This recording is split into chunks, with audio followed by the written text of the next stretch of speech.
Everyone, welcome back to the Freak Show. I'm your host and resident freak, Jeff Borschowa. If you wonder why I use the word freak, it's because I got called that a lot as a young person. I am a visionary entrepreneur as an adult. I see that. As a child, I annoyed most people and I asked a lot of questions, and I really, really hated the answer because that's the way we do it. My favorite questions growing up were either why or why not, depending on my mood, and sometimes together. So I tended to annoy people. So the Freak Show is me sharing weird things that I know in my brain in hopes that it inspires somebody else to explore their own brain and hopefully find something of value that helps you live a better life. Now, we're getting near the end of our series on the 10 driven traits. And I just want to bring up risk taking. This is the next trait. We'll cover it today. And as Dr. Doug Brackmann has taught me, he nicknames it nothing ventured, nothing gained. And really, truly, I think one of the biggest things I'm going to say about this particular trait is we may, in fact, become risk blind. So, risk taking is the tendency to inaccurately assess the risk associated with an activity or an opportunity.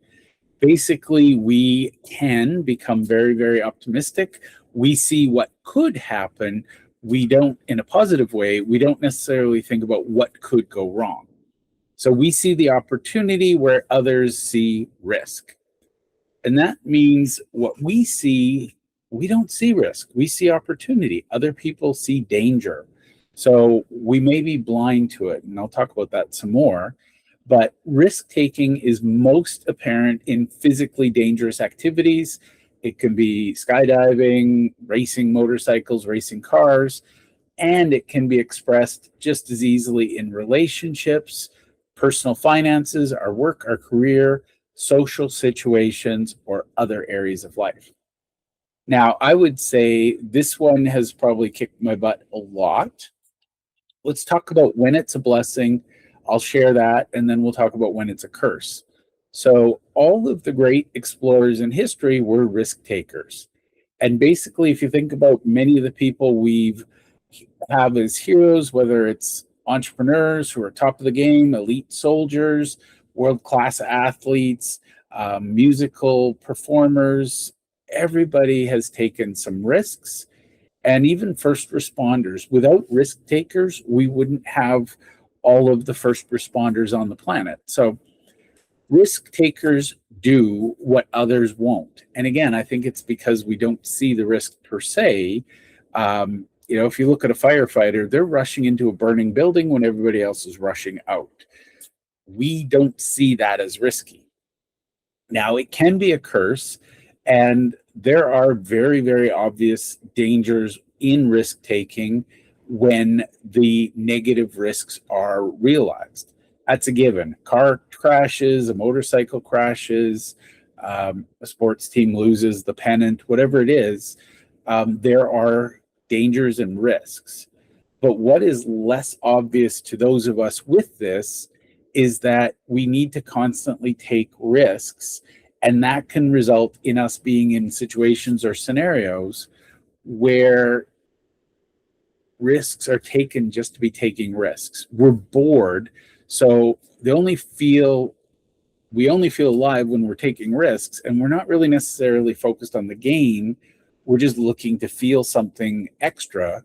And that's where it can become a curse, is because we don't see the risk, and then we take bigger risks because we don't see it. And for me personally, I don't necessarily think of what I do as risky, but there are certain things where you can trust other people. I tend to trust on a handshake, and sometimes that bites me in the butt. Sometimes it doesn't. So what we can do, we might end up taking risks in areas where there's no upside, only a downside, just to feel something. Excuse me. And for what it's worth, if you are blind to risk taking, this can be very hard on the people who love us and around us, because they see us doing big things and then they see us self-sabotaging and blowing things up, we don't do it on purpose. We're chasing that next high from risk taking. So the quality of our life is tied to the success of or failure of the risks being taken. And what we need to recognize is that impacts those around us. So for me personally, I've done things in my life where I've taken on projects, I've taken on things, I've done things that I probably shouldn't have, thinking I was helping someone or thinking I was doing something. I didn't even see it as risk. In hindsight, you're like, ooh, that was, it's kind of like walking on the high wire without the safety nets. You get so used to being on the high wire, you don't even notice that there are or aren't safety nets. And again, you get a little more confident. You might fall without even knowing it. So this one also, I think it causes a lot of problems. I've done a little research with Dr. Doug, and I believe that risk taking has correlations, high correlation to boredom. But again, when you're doing stuff, for me personally, I've built an executive function. I have a risk assessment tool, and basically, it's not meant to say, don't do this. It's meant to say, Jeff, there is more risk here than you see. Here are the risks you probably didn't even think about, and here's how you can mitigate them. So that's how I'm compensating. If I don't do that, then I am totally on that high wire without any guidance or support. All right. So next, we will talk about perfectionism. And then the very last one is resilience. Resilience is one of my all-time favorites because it's how we keep getting up. So come back tomorrow and learn all about perfectionism.